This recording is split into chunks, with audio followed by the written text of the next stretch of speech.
This is Ken Smith reminding you it happened today, April 3rd, but the year was 1657.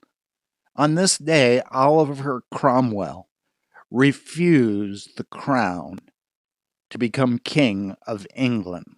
It was on this day in 1860 that the Pony Express began. It was on this day, 1882, that the American outlaw Jesse James was killed by Robert Ford at his home. April 3rd, 1910, the highest mountain in North America, Alaska's Mount McKinley, was first summited. It was on this day, 1922, the ailing Vladimir Lenin appoints Joseph Stalin as the General Secretary of the Russian Communist Party. It was on this day in 1948, following World War II, that President Harry Truman signs the Marshall Plan, giving aid to 16 European countries to rebuild after the devastating bombing of Europe. It was on this day, 1958, that Fidel Castro's rebels attacked Havana, Cuba. On this day, 1973, the first mobile phone call is made from downtown Manhattan to New Jersey Bell Labs headquarters. It was on this day in 2012 that Barack Obama officially secured the Democratic presidential nomination. But all that happened in the past on April 3rd. Today, April 3rd, 2020, Dr. Fauci, the head of the Health and Human Services, Dr. Fauci is now surrounded by a security detail because of threats against his life.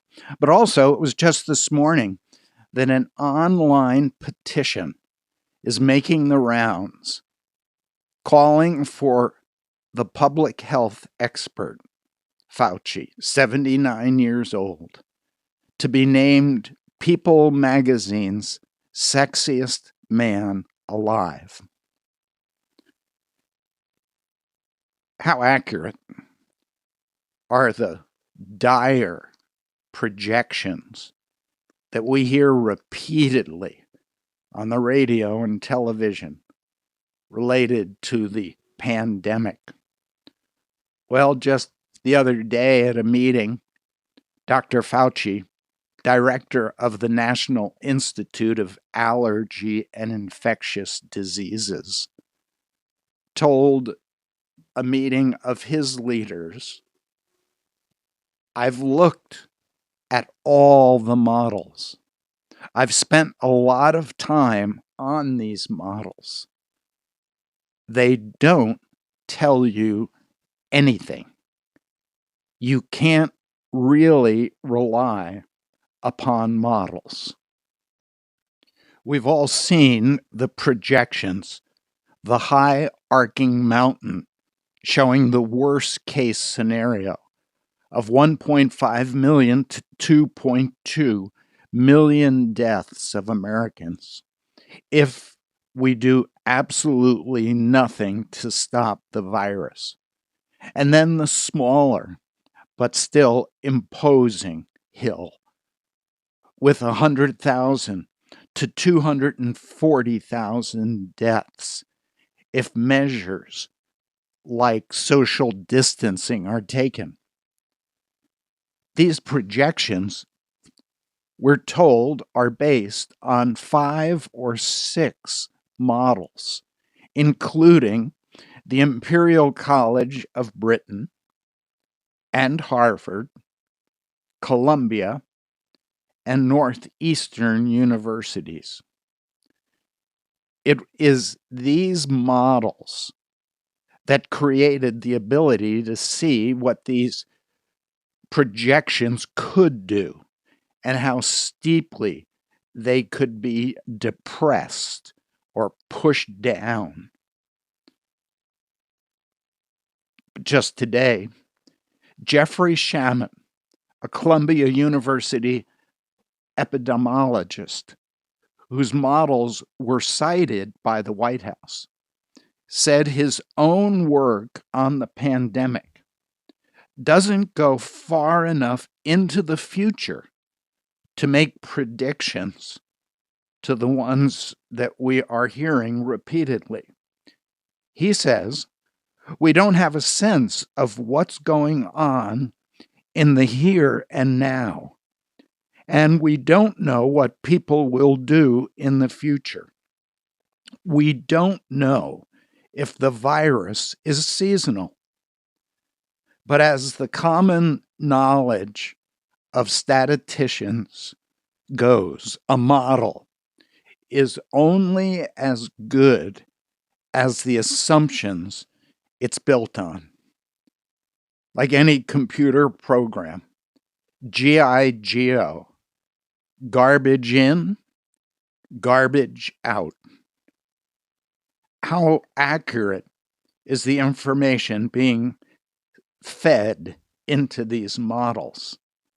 Dr. Shaman from Columbia, whose models are being reviewed right now by the White House, doesn't think it's too late for us to act decisively with the washing of hands and the separation of 6 feet. But perhaps most encouraging, he says, I think we can see the deaths come under 100,000. I really do. The jury is not yet in on this. And so we march into the future with our unreliable death projections under our arm. And we are full of fear and anxiety. I'm reminded of the words when Jesus said, do not be worried about your life as to what you will eat or what you will drink, nor for your body as to what you will put on. Isn't life more than food and the body more than clothing? O you of little faith, don't worry then, saying, what will we eat? What will we drink? What will we wear? For everyone eagerly seeks all these things. Your heavenly Father knows you need all these things. Instead, Jesus said, seek first his kingdom and his righteousness, and all these things will be added to you. And perhaps the wisest words, greater than any fearful projection, Jesus said, do not worry about tomorrow, for tomorrow will care for itself. Each day has enough trouble of its own. This is Ken Smith reminding you it happened today, April 3rd, 2000.